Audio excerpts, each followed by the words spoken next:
ارشاد فرمایا مدنی کریم صلی اللہ تعالی علیہ وسلم نے رمضان المبارک کا چاند نظر آتے ہی لوگوں کی طرف اللہ پاک متوجہ ہو جاتے ہیں، دعائیں قبول کی جاتی ہیں، لوگوں کی عبادت کی طرف توجہ کی جاتی ہے۔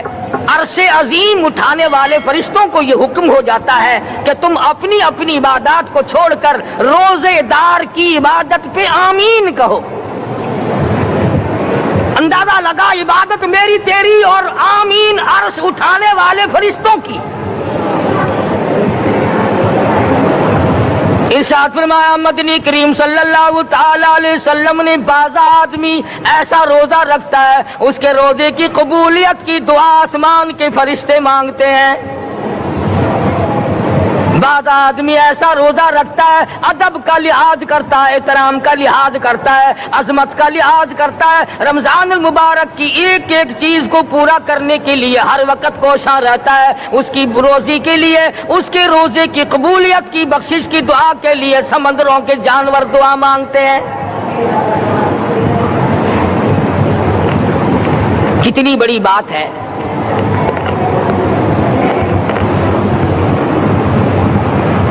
جو لوگ مانگ رہے ہیں، جو لوگ اللہ کے ذکر میں بیٹھے ہیں، یہ پاگل نہیں، یہ دیوانے نہیں۔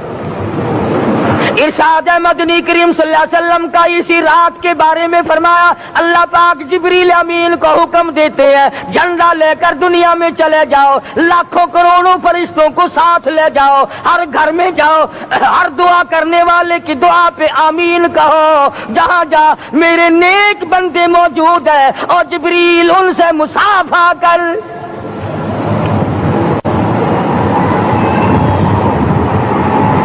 قسم کا آدمی آج بھی محروم ہے، مرد بھی عورتیں بھی کان کھول کر سن لیں، چار قسم کے آدمی آج کی رات بھی اللہ کی رحمت سے محروم ہے، شب قدر کی برکتوں سے محروم ہے، سعادتوں سے محروم ہے، رمضان کی خوشبختیوں سے محروم ہے۔ چار قسم کا آدمی۔ سب سے پہلا شرک کرنے والا، اللہ کی ذات میں صفات میں کسی ولی کو، کسی پیر کو، کسی فقیر کو، کسی پیغمبر کو، کسی غوث قطب اور ابدال کو جو شریک کرتا ہے، نہ اس کو شب قدر کام آتی ہے نہ رمضان کام آتا ہے۔ شرک اتنی بری لعنت ہے کہ تمام اعمال کی جڑیں اکھاڑ کر پھینک دیتا ہے۔ آج مسلمان چلاک بڑے ہیں، اگر ہندو پتھر کا بت بنا کر پوجے تو وہ تو کافر ہے، اور مسلمان قبر بنا کر پوج لیں تو وہ پکا مومن ہے۔ الف لام میم سے لے کر والناس تک سارا قرآن پڑھو، ترجمے چھپے ہوئے ترجموں کے قرآن پڑھو۔ فرمایا لا تشرک باللہ، اے معاذ اللہ کی ذات و صفات میں کسی کو شریک نہ بنانا۔ ان قتلت او حرقت، یہاں تک کہ تجھے چاہے جلا دیا جائے یا قتل کر دیا جائے، جلا کر خاک کر دیا جائے، اللہ کی ذات صفات میں کسی کو شریک نہ بنانا۔ اور یہی مفہوم ہے لا الہ الا اللہ محمد الرسول اللہ صلی اللہ علیہ وسلم کا۔ فاران کی چوٹیوں پہ کھڑے ہو کر کالی کملی والے صلی اللہ علیہ وسلم نے جو سب سے پہلا خطبہ دیا، جو سب سے پہلا نرالا خطبہ دیا، وہ یہی تھا لا الہ الا اللہ، اللہ کے سوا معبود کوئی نہیں، پوجا کے قابل کوئی نہیں، نظر نیاز کے قابل کوئی نہیں، حاجت روا کوئی نہیں، مشکل کشا کوئی نہیں، تیری میری فریاد سننے والا کوئی نہیں، ایک اللہ کی ذات ہے۔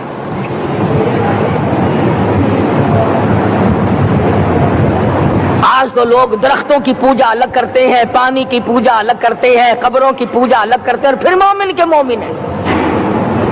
تو چار قسم کے آدمی اس رات میں بھی اللہ کی رحمت سے محروم ہے۔ سب سے پہلا شرک کرنے والا، دوسرے نمبر پہ جس کے گھر میں کتا ہو یا خنزیر ہو، شوقیہ کتا یا خنزیر پال رکھا ہو، تیسرے نمبر پر وہ مرد عورت جو بدکاری بدماشی کر کے بے غسلے پڑے ہوں، اس گھر میں جبریل یا کوئی رحمت کا فرشتہ آج دریائے کرم بہ رہا ہے پھر بھی نہیں جاتے. اور چوتھے نمبر والا جو مسئلہ ہے اس میں ایسا معلوم ہوتا ہے کہ ہمارے کسی کے گھر میں بھی فرشتے نہیں جائیں گے. اب پہلے 3 نمبروں میں تو آپ خوش ہو گئے ہوں گے کہ الحمدللہ کافی سارے لوگ ہیں جو شرک نہیں کرتے یا کتا خنزیر نہیں پالتے. الحمدللہ نیک لوگ ہیں, اچھی نسل ہے, شرافت والے ہیں, بدکاری بدماشی زنا بھی نہیں کرتے. مگر چوتھا جرم ایسا ہے کہ وہ عام لوگ کرتے ہیں اور عام گھر محروم رہ جاتے ہیں, اور وہ ہے شوقیہ تصویر گھر میں رکھنا. ایک لڑکا اٹھتا ہے گھر میں, کبھی کسی کی تصویر لگا لیتا ہے, کبھی کسی کی تصویر لگا لیتا ہے. ایک لڑکے نے جو حرکت کی سارا گھر محروم ہو گیا اللہ کی رحمت سے. شب قدر والی رات میں, لیلۃ القدر کی رات میں, نجات والی رات میں, کامیابی والی رات میں, رستگاری والی رات میں, اللہ کی رحمت والی رات میں, بخشش والی رات میں, آج کی رات میں اللہ پاک کروڑوں آدمیوں کو دوزخ سے نکال کر جنت کا داخلہ عطا فرمائیں گے. یہ 4 قسم کے آدمی پھر بھی محروم ہیں. اپنے آپ کو بچانے کی کوشش کرو. عام رحمت برسے پھر بھی اگر محروم رہ جائے کتنی بری بات ہے. امام فخر الدین رازی رحمت اللہ علیہ نے لکھا ہے کہ شب قدر کی عبادت اگر ایک رات کسی کو مل جائے تو 83 سال 4 مہینے مستقل عبادت میں گزارنے کا ثواب ملتا ہے. یہ وہ برکت والی رات ہے, یہ وہ رحمت والی رات ہے, اور لوگوں مانگنے والی رات ہے, جھولی پھیلانے والی رات ہے, بگڑی بنوانے والی رات ہے, اجڑوں کو بسانے والی رات ہے, بچڑوں کو ملانے والی رات ہے, اللہ کا دروازہ کھٹکھٹانے والی رات ہے, اللہ کے آسمان کی طرف سے آوازیں آتی ہیں مانگو کیا مانگتے ہو, وہ رات ہے.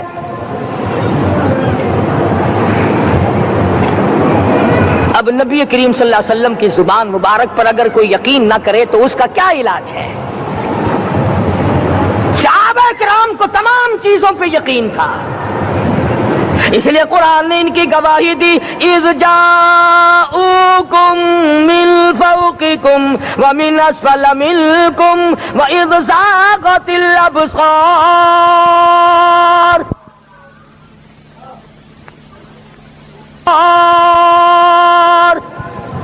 وبلغت القلوب الحناجر. فرمایا کہ صحابہ کے سانس گلے میں اٹک گئے تھے, پیاس اور بھوک کی وجہ سے میدان جہاد میں کھڑے تھے, پریشان حال تھے, مگر پھر بھی اتنا مضبوط ایمان تھا. کہتے تھے وما زادہم الا ایمانا و تسلیما, ہمارا نبی سچا, ہمارا خدا سچا, ہمارا قرآن سچا. بے شمار واقعات قرآن کریم پیش کرتا ہے صحابہ کرام کے کہ انہوں نے اپنی زندگی میں کبھی بھی اس قسم کا کام نہیں کیا جو جس سے اسلام بدنام ہوتا ہو. حضرت امیر معاویہ رضی اللہ تعالیٰ عنہ کاتب وحی قرآن کا منشی, اتنا سچا عاشق تھا, اتنا بڑا دیوانہ اور پروانہ تھا. صلح حدیبیہ والے دل جو مدنی کریم صلی اللہ علیہ وسلم کے منہ مبارک, بال مبارک ہاتھ آئے, حضور کے ناخن ہاتھ آئے, آخری وقت میں وصیت کی جب مجھے غسل دے کر فارغ ہو جاؤ, جب کفن پہنا چکو, جب میرا منہ کفن میں چھپانے لگو, میرے آقا کے ناخن اور بال میرے آنکھوں پہ رکھ دینا.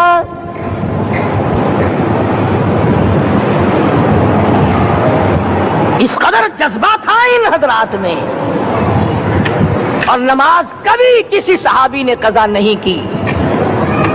آج کا مسلمان تو کسی معاملے میں بھی نہیں ڈرتا. حضور صلی اللہ علیہ وسلم نے مقروض میت کی نماز جنازہ کبھی نہیں پڑھائی.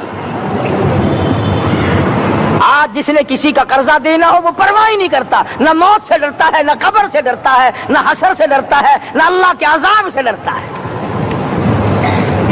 جب بھی کوئی مر جاتا حضور اکرم صلی اللہ علیہ وسلم تشریف لاتے, پہلے پوچھتے اس کے ذمے کسی کا قرضہ تو نہیں, یا کوئی ضامن بنتا, اور یا خود حضور صلی اللہ علیہ وسلم فرماتے کہ میں قرضہ ادا کروں گا، پھر آپ جنازے کی نماز پڑھایا کرتے تھے۔ اتنے بڑے جذبے کے مالک تھے صحابہ اکرام کہ انہوں نے کسی موڑ پہ بھی حضور صلی اللہ علیہ وسلم کو یوں خالی نہ چھوڑا، تنہا نہ چھوڑا، آپ کے ساتھ نہ چھوڑا، قرآن کریم کے حکموں کی کبھی بھی خلاف ورزی نہ کی۔ یہی وجہ تھی کہ اللہ پاک نے ان کو پوری دنیا کا مالک بنایا۔ کابل سے لے کر طرابلس تک کا علاقہ صحابہ کرام نے تمہیں فتح کر کے دیا، اور ظالم مسلمانوں آج صحابہ نے جو علاقے تمہیں فتح کر کے دیے تھے آج وہاں کفر دندنا رہا ہے۔ تم نے کفر کے جھنڈے لہرائے، تم نے کفر کے حوالے کیا مسلمانوں، اور پھر تان صحابہ پہ کرتے ہو۔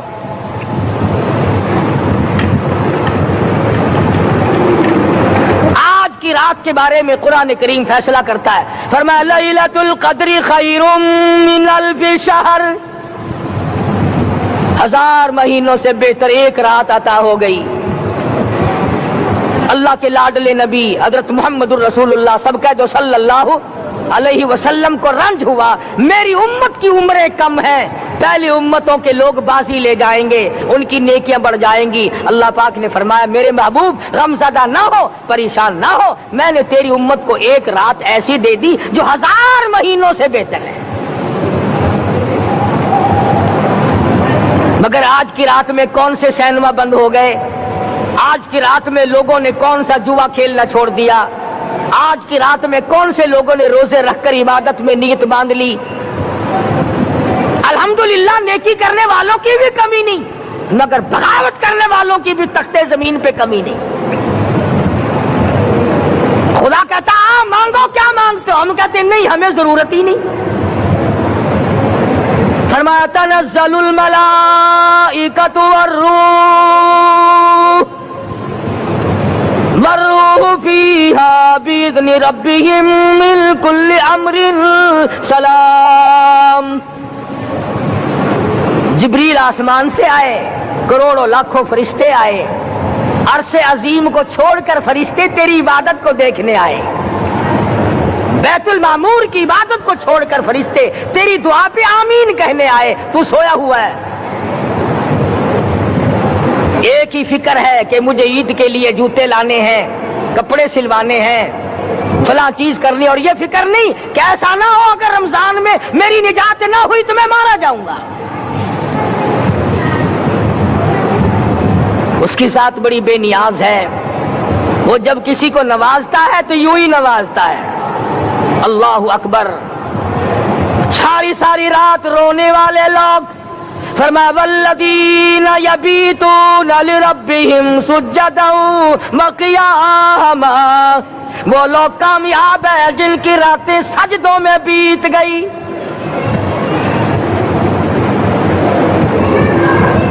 ان مسجدوں میں ہم سے قرآن نہیں پڑھا جاتا، پنکھوں کے نیچے قرآن نہیں پڑھا جاتا۔ مولانا حسین احمد مدنی اور حضرت شیخ الہند رحمت اللہ علیہ نے قاہرہ کے جیل خانے میں 18 سیر مکئی پیستے پیستے خدا کا قرآن پڑھا۔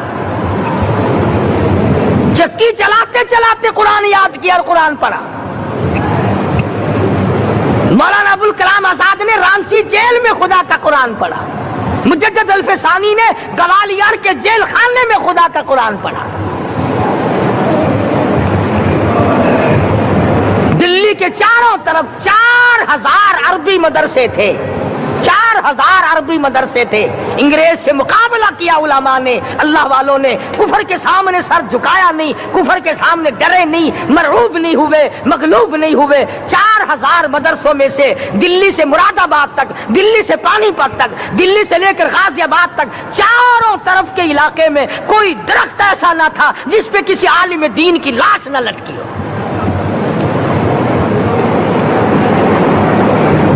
اسلام کی حفاظت بابو نے نہیں کی، اسلام کی حفاظت انگریزی خانوں نے نہیں کی، بوریا نشینوں نے کی ہے، مسجد میں بیٹھنے والوں نے کی ہے، لوٹے سے وضو کرنے والوں نے کی ہے، سوکھے ٹکڑے کھانے والوں نے قرآن کی حفاظت کی ہے، انگریزی خانوں نے نہیں کی ہے۔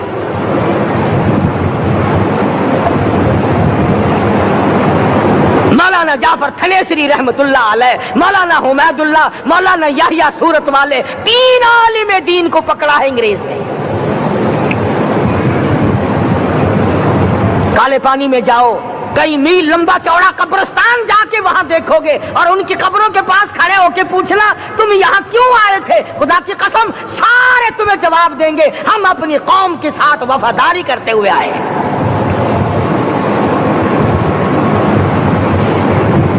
پیروں میں بیڑیاں ہیں، چابک مارے جا رہے ہیں علماء دین کو۔ امبالے کی جیل میں روزانہ پٹائی ہوتی، روزانہ مارا جاتا ہے۔ لاہور تک گھسیٹ کر لایا گیا، 20 سیر لوہا علماء کے، اللہ والوں کے پیروں میں ڈال رکھا ہے۔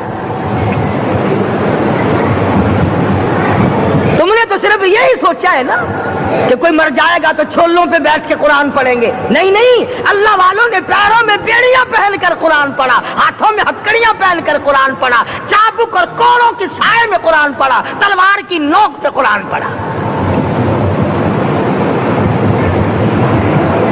مولانا جعفر تھنیسری رحمت اللہ علیہ فرماتے ہیں کہ ہم تینوں کو پھانسی کا حکم دے دیا انگریز نے، تو جو پروانہ لے کر آیا ہم بڑے خوش ہوئے، اچھلنے لگے، کودنے لگے کہ لو بھائی اللہ پاک نے شہادت کا انتظام کر دیا۔ فرمایا وَلَا تَقُولُوا لِمَن يُقْتَلُ فِي سَبِيلِ اللَّهِ أَمْوَاتٌ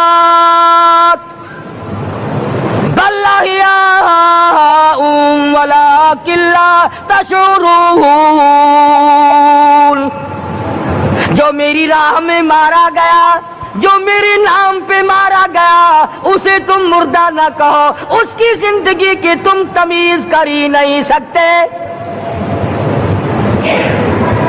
میرے نام پہ مرنے والا، میرے قرآن پہ مرنے والا، میرے دین پہ مرنے والا، اور میرے نام پہ سر کٹانے والا۔ حدیث میں آتا ہے قیامت کا میدان ہوگا، شہیدوں کی جماعتیں آئیں گی، اللہ پاک شہداء کو فرمائیں گے جاؤ ہم نے تمہیں جنت دے دی، شہید کھڑے ہیں۔ آواز آئے گی جاؤ ہم نے تمہیں حوریں دے دی، شہید کھڑے ہیں۔ آواز آئے گی جاؤ ہم نے تمہیں سرخ یاقوت کے مکان دے دیے، شہید کھڑے ہیں۔ جاؤ ہم نے تمہیں سبز یاقوت کے مکان دے دیے، شہید کھڑے ہیں۔ جاؤ ہم نے تمہیں سونے چاندی کی اینٹوں والے مکان دے دیے، شہداء کھڑے ہیں۔ جاؤ ہم نے تمہیں مشک و عنبر زعفران کے گارے کے بنے ہوئے مکان دے دیے، شہید کھڑے ہیں۔ اللہ پوچھے گا مانگو کیا مانگتے ہو؟ عرض کیے گے الہی جنت نہیں چاہیے، حور نہیں چاہیے، جنت اور شہد اور دودھ کی نہریں نہیں چاہیے، تیرے نام پہ سر کٹانے میں جو مزہ آیا وہ جنت میں کہا ایک مرتبہ اور پیدا کر دے، پھر تیرے نام پر تیرا نام لوں، چھری چلے تیرے نام پہ بار بار ذبح ہونے میں جو مزہ آیا، ہم تو صرف وہی مانگتے ہیں۔ اور خود سرکار مدینہ سب کہہ دو صلی اللہ علیہ وسلم نے فرمایا کہ مجھے اللہ کی راہ میں 100 مرتبہ ذبح کیا جائے، 100 مرتبہ زندہ کیا جائے، میں پھر بھی لا الہ الا اللہ محمد الرسول اللہ کی توحید کی تبلیغ سے میں پیچھے نہیں ہٹوں گا۔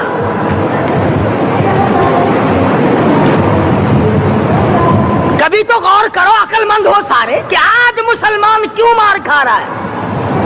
افغانستان میں مسلمان پٹ رہا ہے، ہندوستان میں مسلمان مار کھا رہا ہے، فلسطین میں مسلمان مار کھا رہا ہے، لبنان میں مسلمان کی پٹائی ہو رہی ہے، شری لنکا میں مسلمان کو ذبح کیا۔ آخر ہو کیا گیا؟ ہم نے ایسا کیا گناہ کر دیا کہ چاروں طرف کفر چڑھ گیا اور ہم مر گئے؟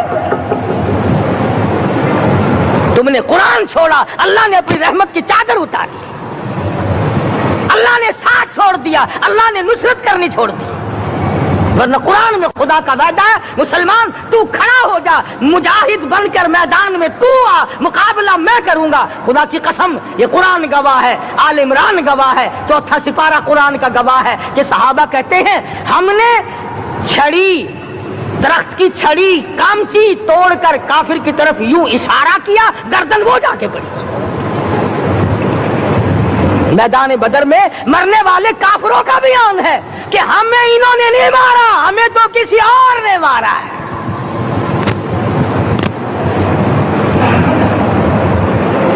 ایک دن مکہ مکرمہ میں امیہ ابن خلف اپنے گھوڑے کو پانی پلا رہا ہے۔ اللہ پاک بیت اللہ کی ہر مسلمان کو زیارت نصیب فرمائے۔